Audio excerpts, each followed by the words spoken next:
guys, Oscar Combs here with Parenting on Mission. And I know you guys are missing my co-host, Sonny, but we have Sonny Jr. Hey! We got Sonny Jr. in the house today. Today we have a special guest, guys. Christyn Combs. She's our lovely 17-year-old daughter, and she is a recent graduate of Carl Wunsche High School, and she's going where? Sam Houston State University. Hey, what did they say? Eat 'em up cats. So Sonny and I thought it would be a great idea for Christyn to come on camera and just give some tips about her high school experience. How she overcame all the challenges that a high school student has, and how she's getting ready to go to college. So Christyn, just introduce yourself. My name is Christyn Combs. I'm going to Houston State University, and I'm pursuing a major in human resource management. Awesome. Well, so Christyn, what are some of the challenges that you would say you faced in high school? Because high school is such a transformational experience for everyone that goes to high school, and it's a major milestone in our lives. And, you really start becoming the person that you're meant to be in high school. So, but with that, you also encounter a lot of challenges, things of this nature. So maybe you can share a couple of your challenges and how you overcame them. Sure. So I actually went to high school at 13. I skipped a grade. I would say one of the biggest challenges is peer pressure. I know that's often said when talking about high school and the difficulties of it, but truly I felt peer pressure very strongly throughout my 4 years, because I think being surrounded by people who may not share the same mindset as you, but it's more of them than there are of you. So you're kind of just pushed into that environment. But I would say one way that I was able to kind of combat that is just by staying true to who I am, having a strong mind, and just being able to be the person who stands out and being okay with that. Well, let's talk about that a little bit. So when you say peer pressure, what does that mean to you, and how does it look? Peer pressure to me is, I would say, maybe you having an opinion or having a moral or something that you're not willing to give up on, and then people in your circle trying to kind of pull you towards the way that they want to go. Oh, okay. That may differ from what you actually think. Okay, so you felt of course, we all feel peer pressure. Even at my age today, I feel, sometimes people want to pressure me to do certain things. So you said one of the things was that just to be yourself and kind of be committed to your values, right? And don't let the other people influence you. Now, what if they are providing peer pressure that's positive? Sometimes there's positive peer pressure. Right. So have you ever experienced that? I would say so. For example, I think applying to scholarships and stuff, I wouldn't have applied to some of them if I didn't have my peers pressuring me into that direction. So I mean, it can definitely be negative and positive. But when it comes to positive, then definitely listen to your peers. Sure. Okay. What about another challenge? Another challenge I would say is making good friends. Emphasis on good. I think it's very easy, like you're saying, with the new environment in high school. You kind of just want to get a friend when you can, but truly don't do that. I've had a lot of experiences with friends who didn't have the same morals as me, and so that ended with us having a disconnect in a lot of areas. But whenever you're making friends, whenever you're starting high school is so important to like look for things that you have in common, look for morals that you have in common and values, and that will lead to a long-lasting friendship. Wow. So you feel like you had some friends that you made that you'll continue to be friends with them, like moving into your next chapter? For sure. Okay. So guys, what I'm hearing Christyn say is that for one, you know, it's not just that first person that you see, right? Because when you're looking for a friend, like she said, you're looking for anybody that's maybe giving you eye contact or giving you a smile or any indication that they're connecting with you some kind of way, right? So you kind of gravitate.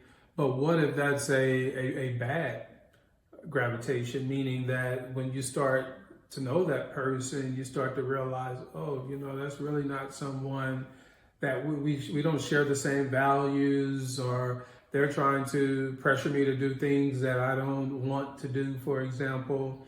So it's not just about making friends. What Christy said, she put the emphasis on making good friends. So that's very important, I would say, as well. All right, you have any other challenges you face? I would say balancing school and also like your extracurriculars. Even though extracurriculars are very important, like when you're applying to colleges and scholarships, it still can get time consuming, especially if you're in a leadership role or you're in a higher position. Like for example, I was a first sergeant for our criminal justice leadership team, which is a gold badge rank, which is high. But there's been times where I've had to kind of sacrifice time from that leadership team and put it towards my schoolwork because it was just getting hard to balance. So knowing your priorities for sure is definitely a key when you're balancing extracurriculars and school. Wow, that's amazing, and it's so true because extracurricular activities, football, could be basketball, sports, right? Or it could be some club organization, could be debate teams, or it doesn't have to be things that are just sports related. It could be other things, but they're called extracurricular activities for a reason, right? Because they are not to distract from your primary curriculum. That's why it's called extracurricular activities, right?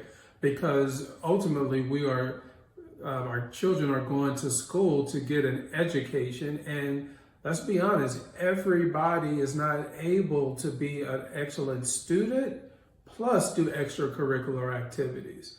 So for us, if we saw our children struggling because they had an extracurricular activity, we didn't really care how good they were at it. But if it was impacting their grades, like for example, if they would slip down to a low B or C, we would question, okay, what's the impact of this extracurricular activity on their performance in their primary courses? Because at the end of the day, parents, that's the most important thing, not the extracurricular activities. I know everybody wants the next LeBron James and, you know, all the next stars, but they need to be a star academically first. That's the main thing that they need to start in. Okay, well, Christyn, we do thank you for sharing some of your challenges. Those are really big. So, Christyn, you know, from a parent perspective, one of the biggest challenges is like, man, how are we going to pay for college for our child, right? I was doing some research, and the cost of college, and let's just assume in-state, so we're in Texas. So in-state, meaning any university or college in the state of Texas. Out of state would be even more than this. So anything outside of Texas. So for you guys, be the same thing. Within your state, it's typically less expensive, and going out of state is pretty much more expensive. It could be like 20, 25, 40% more than in-state. So let's just say the average cost of in-state tuition, including, lodging, the actual tuition, lodging meaning the dorms and all of that, meal plans and books and all the things that they need to have, can cost a range of $116,000 to $180,000. Let me repeat that. And this is just for a 4-year degree. Okay, this has nothing to do with getting a master's. $116,000 to $180,000. That's per child. All right. So one thing that Sonny and I, that's one reason why we focus so much on the academics, because we're like, we would like to be able to qualify for any scholarships that are out there. And typically, to qualify for scholarships is based upon GPA, academic performance, sometimes even the extracurricular activities that our students or children were involved in. But remember, I said that we cannot let those extracurricular activities impact their main GPA, because that's the focus really when it comes to scholarships. There's a lot of other things that come into play when it comes to scholarships as well. They have different types of scholarships that are based upon different factors, male, female, different ethnic groups, things of this nature. So you have to keep all of this in mind. And also even like things that various trade associations or different disciplines, let's just say if your child is maybe pursuing law or business or marketing or human resources, other disciplines, right? So there's associations that also have very specific scholarships. So this is beyond athletic scholarships. This is what I'm really trying to communicate, because sometimes we just focus on athletic scholarships as parents, but our children have opportunities for so many other types of scholarships that have nothing to do with their athletic performance and abilities. All right, so I really want to encourage you all to make sure that your child is focused on qualifying for scholarships, and it starts very, very early. So Christyn, what has been your experience with this whole scholarship process? I started applying as early as, I think, my freshman year. I didn't really get any freshman year, but I started applying freshman year. But some tips that I can extend. Let's talk about that a little bit. When you say you started freshman year, that kind of goes back to like one of the adages that we talked about in our last video, me and your mom, was the early bird gets the worm, right? So what was the importance, and why did you start all the way in freshman year? I mean, I had a computer and I had hands. You had some time on your hands. Right. So genuinely, I just started looking up scholarships like bold.org and scholarships.com. Just looking up what you qualify for and just applying. Say those again, just for the people. Bold.org. How do you spell it? BOLD. Okay. .org and then scholarships.com. Okay. Now, most of those scholarships, they're like the raffle ones, so there's no essay, no requirements. You just click it and then you're put into a raffle. Those I suggest for people who are like freshmen or sophomores, because you don't really have anything to kind of put on your application yet, unless you're like outstanding and you have tons of leadership experience already from middle school. But starting off with those really helped, because I was able to kind of just see what people were looking for. And then my junior year and senior year, I started applying for local scholarships. And that was like my holy grail, like genuinely, because pretty much every local scholarship that I applied for, I got. And Now, how did you find those? Did you go to those two websites that you mentioned? No, these were all given to me from my school. Okay. So like, if your school is sending out emails and they're like, apply for these scholarships, apply. And my teacher, Miss Collins, shout out to her, she will always send us scholarships, and so that's how I was able to kind of apply to those and then get them eventually. But yeah, applying to local scholarship is very important, because like, if you're applying to a state scholarship, it's like 50,000 people in the state. But if it's local, it's like in your county, it's less people applying and you get more of a chance to get it. And yeah, that truly saved me. That's great. So what I heard you say, you started early, for one, and then you connected with maybe your counselors. At who did you just shout out? Oh, Miss Collins. Miss Collins, is she your counselor? She is my teacher. She's your teacher. Okay, guys. So see, that's the other thing, is making sure that our children are connected with the adults at their school, the counselors, the teachers, their academic counselor.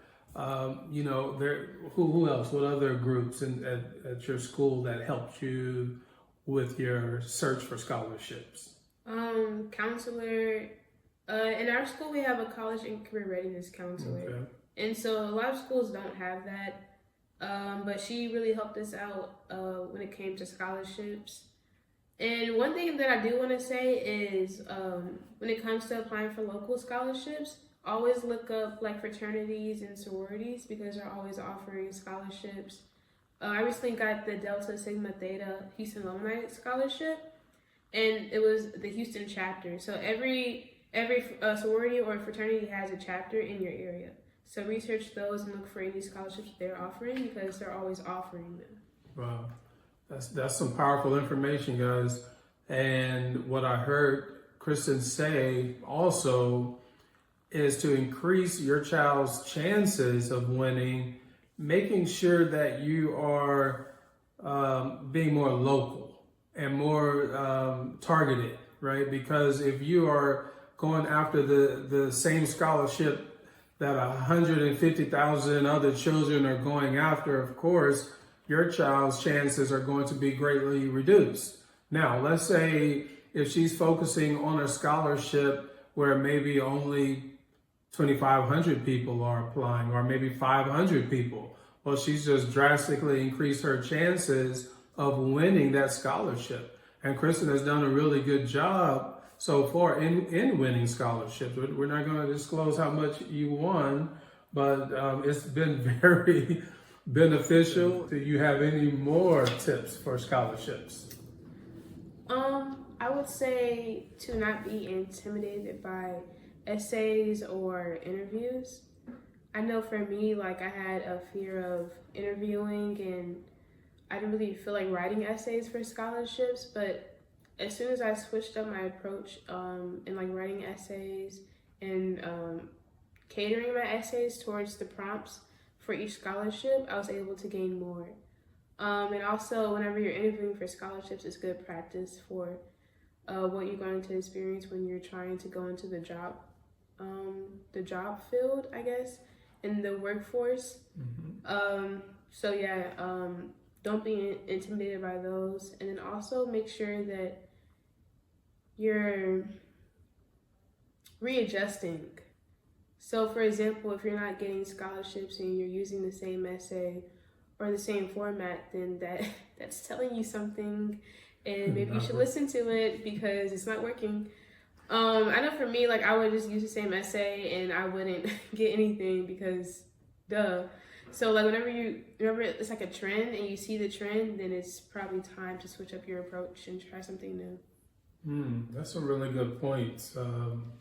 Especially the one I really like what you said was switching it up, because I know from experience, from 3 times now, you being the third, that you all were just trying to use that same paper over and over again. And like you said, you have to kind of customize. You can use the same idea overall paper, but maybe you need to customize it to what the criteria is for that scholarship, what they're trying to accomplish, right? Because a scholarship technically is not free money. I mean, it's free money, but they want your child to earn it, right? They want your child to put effort forth.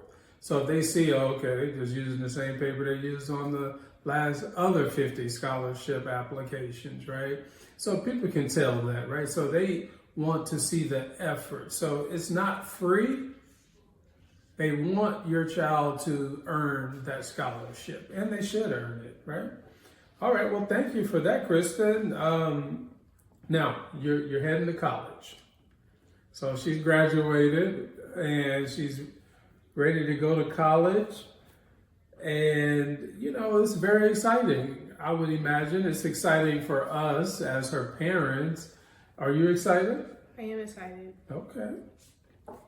Now, what are some of the things that would you say that you're looking forward to in your college experience? I would say making new friends, being like in a new environment, which leads to more like opportunities and stuff. And yeah, like furthering my education, just experiencing new things. Okay. Yeah, that's what college is all about, right? Because you're going to, of course, meet new friends, but as you said previously, it's not about just meeting any friend. Like we gotta have some criteria, guys. When we let people into our lives, we gotta have some criteria, right? So what I like to call selection criteria. So everybody can associate with me, and neither should everybody be able to associate with you or with Christyn, for example, right? So if they don't align, you know, they probably shouldn't be our friends, okay? I think one thing that like me and my friends find ourselves saying often is like, oh, if I could redo high school, I would do this differently. I think college is like that redo that we get to have. Okay, college is the big redo. Yep. So you can apply all the things that you learned in high school to college, plus college is going to have some additional challenges, right?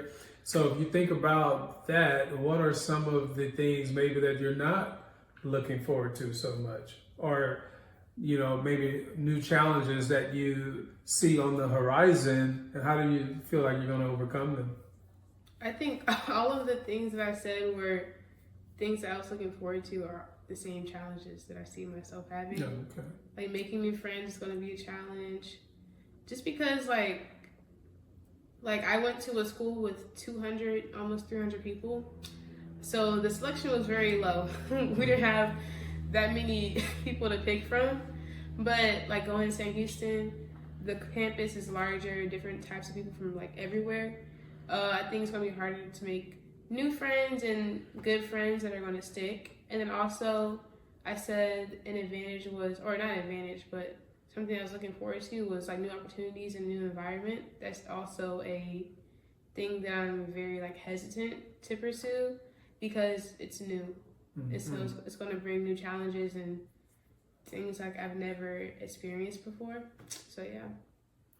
Yeah, that's what college is all about. You know, you get to go learn yourself because there's nobody waking you up in the morning. Hey, Christyn, you get up. No, there's none of that. If your class starts at 9 o'clock, you're going to need to get up to get to class. There's nobody telling you to do your homework. Hey, Christyn, did you do your homework? No, nobody's telling you that. So now you have to be independent. You have to be responsible. And you have to, like you guys noticed, she didn't say nothing about getting that education. I did say that. And that's the... I actually... you y'all, said like run the cameras back. Run it back, okay. Because I know I said something about education. About education. Because I knew that was coming. Because that's the main thing, right? That's why we're going. Yeah. Not, I mean, all of these good things, but the main thing, parents, that we have to remind our children is that you're going to college to prepare yourself for the next phase of your life. Yeah, it's good to have your friends, new experiences, being away from home, possibly maybe some of your children are staying at home and going to school, which is great as well. I think there's some pros and benefits to that also. But the main thing, let's always remind them and hold them accountable to get those grades. So just like Christyn said, in high school, we had requirements or expectations for grades. Same thing here, because high school was free. Now, I told you how much it costs to go to college, right? And, maybe college is not something that your child has chosen, which is totally fine. It could be trade schools.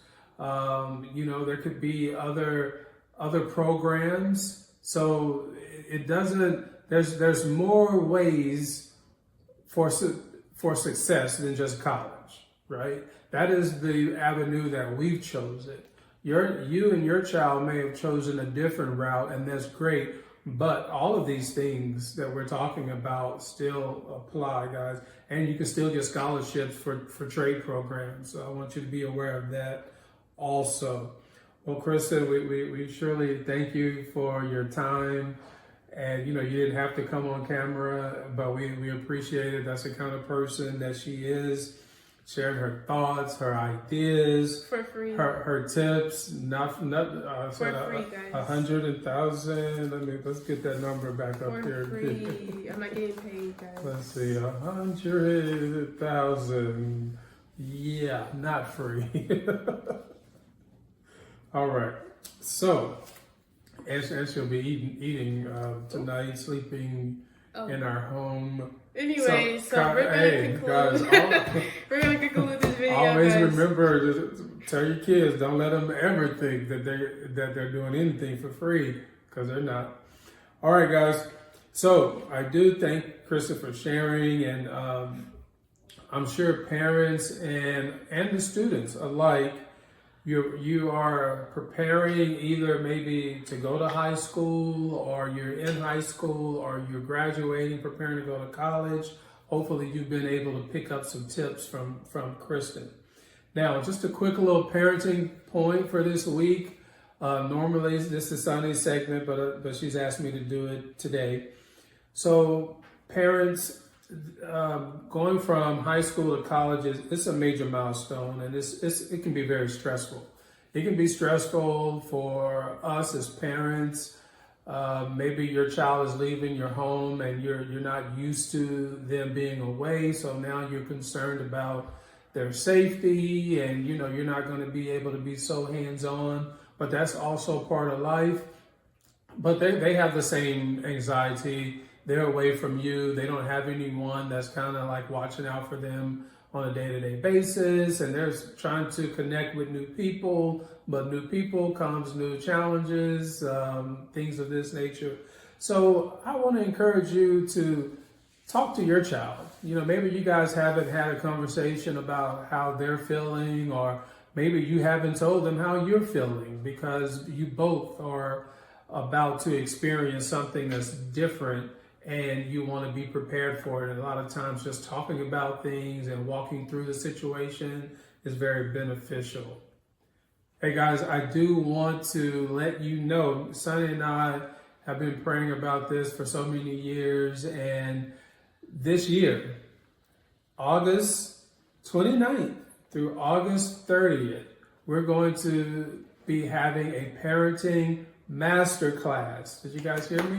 A parenting masterclass. We've been working on this since January, and we have really excited about the content that we've been able to develop and come up with. We're putting together some really good strategies and tips for you, and we hope that you can join us. You know how they say that there's no manual for parenting? Well, we feel like we've come up with something very close to it, close to as you can get to a manual. So on August the 29th, from 6:30 to 9:30 p.m., all right? And then on August the 30th, from 8:30 to 5, we will be meeting, and we will ask that you join us and let your friends know about it. It's a parenting masterclass at the Pool of Life Community Church. And you can register by going to our website, parentingonmission.com. All the details are there. Again, it's parentingonmission.com. You can register there. and you can purchase your tickets there. So get them while you can. Now, guys, we do thank you for joining in, and we ask that you subscribe to our channel, like our channel, follow us, guys, and drop a comment on, how you feeling about your child going to college. Is that something that you're dealing with? Do you have some additional tips? Christyn gave some tips, but maybe you have some additional tips, and we would love to hear your advice. Maybe your child has some advice. Drop it in the comment below. Hey guys, make sure you hit the notification button so that you can be aware of our next episode. Christyn, we got a banger, the next one coming. I'm not going to tell them about it either. Not the cliffhanger. You guys are going to need to stay tuned. Hit that notification button. Hit that subscribe button, y'all. Hit it. Now remember, parenting is a lot easier when done on mission. Talk to you next time. Bye-bye now.